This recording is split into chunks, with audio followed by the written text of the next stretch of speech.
Assalamualaikum warahmatullahi wabarakatuh. Saya mewakili yayasan dan seluruh sivitas akademika Universitas Pelita Rahmah mengucapkan selamat menunaikan ibadah puasa pada Ramadan tahun 1446 Hijriah ini. Mudah-mudahan kita dibimbing oleh Allah untuk dapat melaksanakan puasa dengan baik dengan segala amal-amal sunnah yang ada di dalamnya. Diharapkan setelah puasa kita akan mendapatkan dampak positif dari ibadah yang kita lakukan, sehingga kita bisa bekerja lebih baik untuk kemajuan universitas, kemajuan daerah, kemajuan bangsa dan agama yang kita cintai. Assalamualaikum warahmatullahi wabarakatuh. Bismillahirrahmanirrahim. Assalamualaikum warahmatullahi wabarakatuh. Alhamdulillah allazi anzala as-sakinata fi qulubil mu'minin. Asyhadu an la ilaha illallah wa asyhadu anna Muhammadan abduhu wa rasuluh la nabiyya ba'dah. Saudara pemirsa dan pendengar di mana saja Anda berada, kajian Ramadan kita pada hari ini terkait dengan tabayun dalam berkomunikasi. Istilah untuk era saat ini adalah perlunya klarifikasi, perlunya untuk membuktikan kebenaran dalam berkomunikasi. Untuk apa kita tabayun dalam berkomunikasi? Agar kita menghindari sikap berkomunikasi yang toksik, sikap terhadap informasi dan menghindari komunikasi yang toksik. Toksik itu penyakit. Banyak di antara kita peristiwa komunikasi itu terjadi di mana-mana, di kantor, di pasar, dan di masjid. Ada kadang-kadang komunikasi di kantor karena tidak memeriksa komunikasi yang baik atau informasi yang tidak disaring dan difilter, kadang menyimpulkan sesuatu yang salah. Sehingga ketika ada rapat, ada seseorang yang berkata kepada pimpinannya, dengan sebuah kata, Bapak adalah pemimpin, tapi Bapak adalah biang kerok dalam komunikasi di kantor ini. Padahal sebenarnya bukan biang kerok, hanya saja yang bersangkutan tidak tahu informasi yang sebenarnya. Ternyata dia menyimpulkan, mendapatkan informasi dari temannya atau mungkin dari beberapa staf lainnya tentang informasi yang salah. Karena tidak diklarifikasi dan suka dalam hidupnya adalah menerima informasi-informasi yang tidak benar, berdampak kepada ketidakharmonisan dalam berkomunikasi. Oleh karena itu Allah memerintahkan kepada kita, Allah perintahkan untuk tabayun, untuk menyaring, kemudian untuk mengklarifikasi. Kita harus mampu menyaring informasi baru di-sharing. Saring baru sharing. Kadang-kadang kita nerima informasi belum benar langsung dikirim. Jadi Allah dalam surah Al-Hujurat ayat 6 Allah berfirman, A'udzubillahi minasyaitonirrajim. Bismillahirrahmanirrahim. Ya ayyuhalladzina amanu in ja'akum fasikum binaba'in fatabayyanu an tusibu qauman bijahalatin fatusbihu ala ma fa'altum nadimin. Yang artinya, wahai orang-orang yang beriman, jika seorang yang tidak baik, seorang yang memang jiwanya toksik, jiwanya fasik, datang kepadamu membawa berita tentang sesuatu, maka telitilah, tabayun, kebenarannya, benar atau tidak, agar kamu tidak menyelakakan suatu kaum karena dampak dari ketidaktahuanmu yang berakibat pada akhirnya engkau akan menyesal dari yang engkau lakukan. Maha benar Allah dari segala firman-Nya. Untuk zaman ini banyak kehidupan ini yang toksik. Pembawa berita sudah berpenyakit, beritanya juga tidak benar, pengelolaannya tidak benar, akhirnya dampak dalam kehidupan sehari-hari juga tidak nyaman. Ayat ini turun disebabkan karena Rasulullah Shallallahu Alaihi Wasallam pernah mengutus seorang yang bernama Al-Walid bin Uqbah untuk melaksanakan misi kemanusiaan. Melaksanakan misi kemanusiaan dalam arti misi komunikasi kedermawanan, yaitu memungut zakat kepada sahabat Rasulullah yang bernama Al-Haris. Namun dalam realitasnya yang dilaporkan kepada Rasulullah tidak seperti apa yang terjadi. Ketika Uqbah kembali kepada Rasulullah dan ditanya, Al-Walid bin Uqbah berkata, sesungguhnya Al-Haris tidak mau bayar zakat, bahkan akan mengancam dengan hal lainnya. Padahal Al-Haris tidak berkata demikian. Dan ketika itu juga datanglah Al-Haris dengan membawa zakat kepada Rasulullah.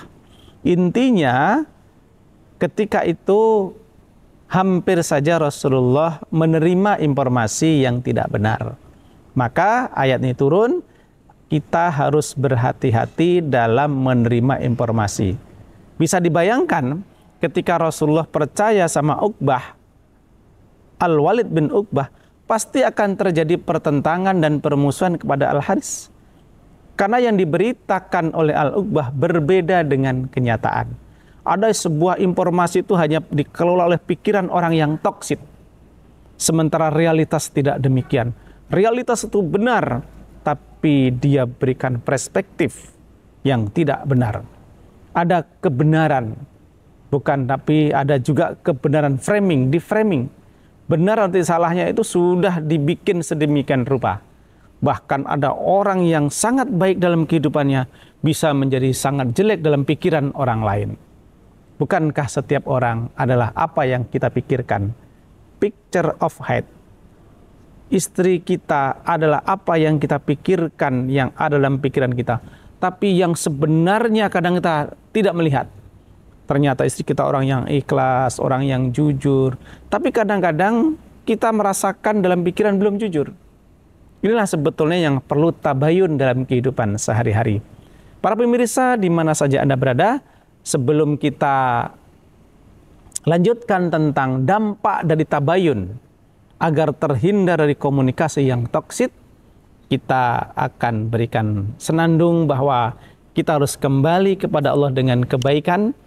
Mana tahu selama ini kita selalu menerima berita yang tidak benar dan kita ikut-ikutan menyebarkan berita tidak benar, bahkan bergabung dengan orang-orang yang tidak benar untuk menyalahkan orang yang benar. Nah, kita bacakan senandungnya sebelum kita lanjutkan untuk pembahasannya. Allah, Allah, Rabbuna Allah. Allah, Allah, ilahuna Allah. Nanti kita coba ya. Allah, Allah, Rabbuna Allah. Allah, Allah, ilahuna Allah. Tubna ila Allah wa raja'na ila Allah. وندمنا على ما فعلنا تبنا إلى الله ورجعنا إلى الله وندمنا على ما فعلنا. Ini sebuah pengakuan bahwa kita banyak kesalahan. Jadi kita terjemahkan sedikit. Allah, Allah, Rabbuna Allah. Ya Allah, Engkau tujuan kami. Allah, Allah, ilahuna Allah. Ilahuna itu ilah, artinya Tuhan. Allah, Engkaulah Tuhan kami. Tubna ilallah, artinya Allah, aku bertaubat kepadamu, atau kami bertaubat. Wa raja'na ilallah, kami kembali. Wa nadimna, kami menyesal. Ala ma fa'alna, atas dosa-dosa kami. Di antaranya adalah menyebarkan berita-berita kepalsuan, menjadi jiwa-jiwa yang sakit karena kita memang senang untuk hal itu. Semoga dengan zikir ini atau kalimat-kalimat ini menyadarkan kita bahwa kita terhindar dari komunikasi yang toksik. Kita ulang kembali. Allah, Allah, Rabbuna Allah, Allah, Allah, Ilahuna Allah. Dibaca 2 kali setiap baitnya. Allah, Allah, Rabbuna Allah, Allah, Allah, Ilahuna Allah. Bait keduanya, Tubna ilallah wa raja'na ilallah wa nadimna ala ma fa'alna. Tubna ilallah wa raja'na ilallah wa nadimna ala ma fa'alna. Kalau diterjemahkannya adalah, wahai Allah, tujuan kami, wahai Allah, Tuhan kami bertaubat, kami kembali, kami menyesal atas dosa-dosa kami. Oke, itu kaitannya dengan lafal-lafal untuk mengembalikan jiwa kita, terapi psikologi Islami. Kita lanjutkan pengajian para pemirsa di mana saja berada. Dampak dari tabayun yaitu menghindari komunikasi yang toksik atau komunikasi yang berpenyakit. Pertama ada tipenya, the controller, yaitu pengendali. Apa maksudnya? Jangan kita menjadi orang yang selalu berusaha untuk mengontrol atau mengatur orang lain di sekitar kita. Menganggap semua orang tidak dapat melakukan yang baik. Hanya kita saja yang baik dan kitalah pengendalinya. Kita menginginkan orang lain itu template-nya seperti kita. Padahal template-nya itu template yang salah. Nah, harusnya kita berikan kebebasan orang lain untuk berkreasi untuk kebaikan. Kadang ketika orang melakukan kebaikan, mereka harus ikut dengan template dan pikiran kita. Kita selalu mengontrol orang lain. Padahal itu adalah sebuah kesalahan. Semua orang yang melakukan sesuatu, kita anggap tidak baik, tidak berkualitas. Nah, itu namanya komunikasi toxic person, the controller. Itu penyakit-penyakit dunia masa kini. Saudara pemirsa, yang kedua ada jenis toxic person, the narcissist. Narsisis itu ada 2, cis sama cis. Nah, cis, narsisis. Artinya apa? Sebuah penyakit dalam berkomunikasi hanya peduli dengan dirinya. Kurang dapat berempati, tidak peduli kepada orang lain. Orang lain mau lelah, orang lain mau berbuat yang baik atau tidak, mau rajin di kantor, dia tidak peduli. Yang terpenting masalah dia selesai. Dan merasa diri lebih baik dari orang lain. Karena kalau merasa diri lebih baik dari orang lain, itu sudah menyebarkan komunikasi toksik menjadi toxic person. Nah. Kemudian ada yang ketiga. Penyakit toksik ini dalam berkomunikasi adalah the energy vampire. Nah, ini vampir istilah orang-orang Indonesia. Senang mengkritik. Itu adalah penyakit. Senang mengkritik, senang membuli. Itu adalah komunikasi yang berpenyakit. Disebabkan apa? Disebabkan tak pernah tabayun, menerima informasi dari seseorang itu adalah orang yang benar tapi disalahkan. Akhirnya kita menjadi orang-orang yang mampu dan hanya mau membuli. Dan kemudian the energy vampire adalah komunikasi seseorang yang hanya datang membuat masalah.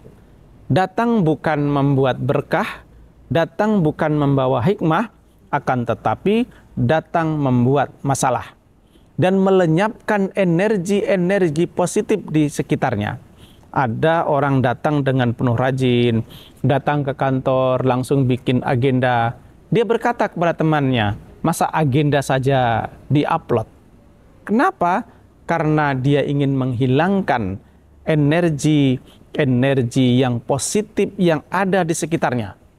Sehingga yang ada adalah komunikasi dan energi yang kurang positif. Energi negatif yang dominan dalam kehidupan sehari-hari. Apakah semakin sembuh? Tidak. Orang-orang yang tidak tabayun, orang-orang yang berkomunikasi yang tidak baik, dia tidak akan lepas dari lingkungan yang toksik. Padahal Islam mengajarkan ketika kita berbicara yang toksik, lebih baik tidak berbicara. Man kana yu'minu billahi wal yaumil akhir falyakul khairan aw liyasmut. Ternyata dalam Islam bertabayun dalam berkomunikasi itu bukan persoalan hanya teknis, tapi juga persoalan intelektual dan spiritual. Karena hadisnya man kana yu'minu billahi wal yaumil akhir.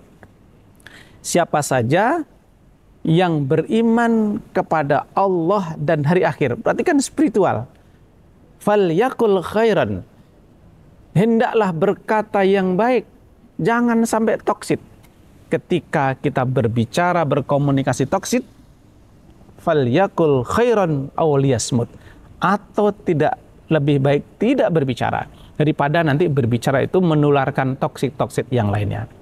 Kemudian yang keempat, komunikasi yang harus kita hindari karena kita tidak tabayun adalah the drama magnet. Ini istilah modernnya. Kalau istilah di kampung atau tempat lain sudah ada sebetulnya. Ini kan supaya keren istilahnya ilmiah gitu. Suka membesar-besarkan hal yang kecil. Kesalahan itu sebetulnya kecil, tapi dibesar-besarkan untuk menutupi kerja besar.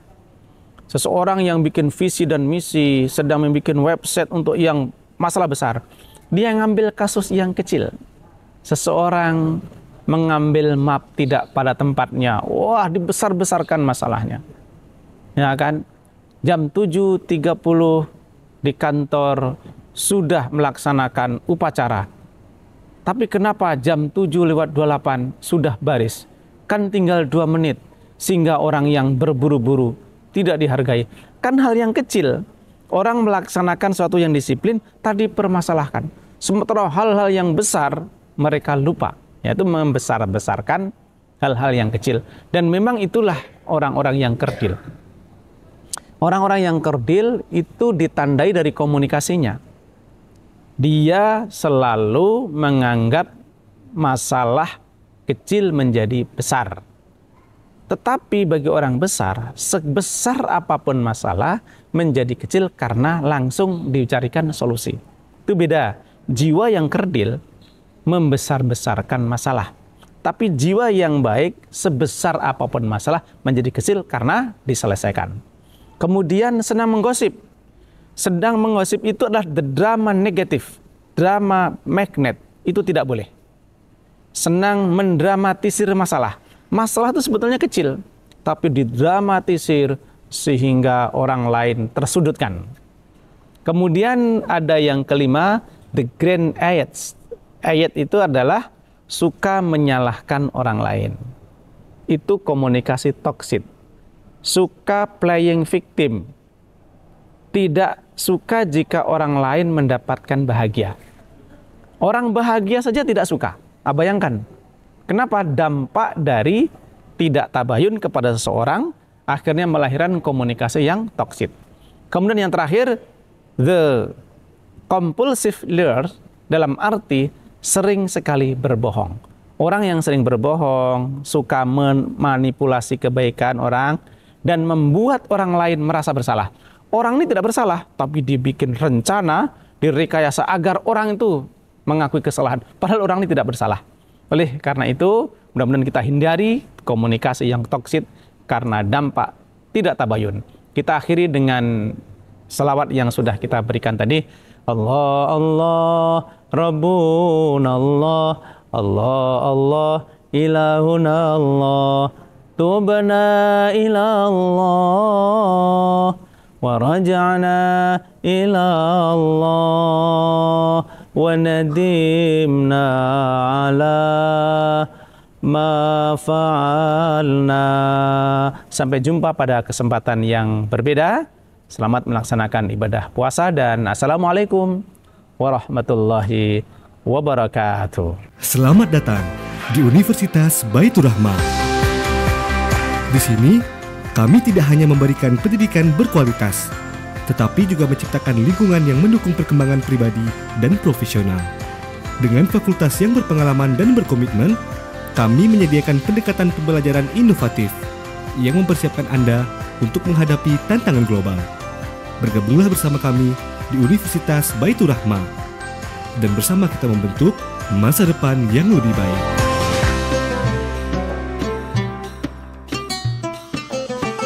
Marhaban ya Ramadan. Saya mewakili keluarga besar Baitur Rahmah menyampaikan selamat menunaikan ibadah puasa pada Ramadan 1446 Hijriah. Mohon maaf lahir dan batin.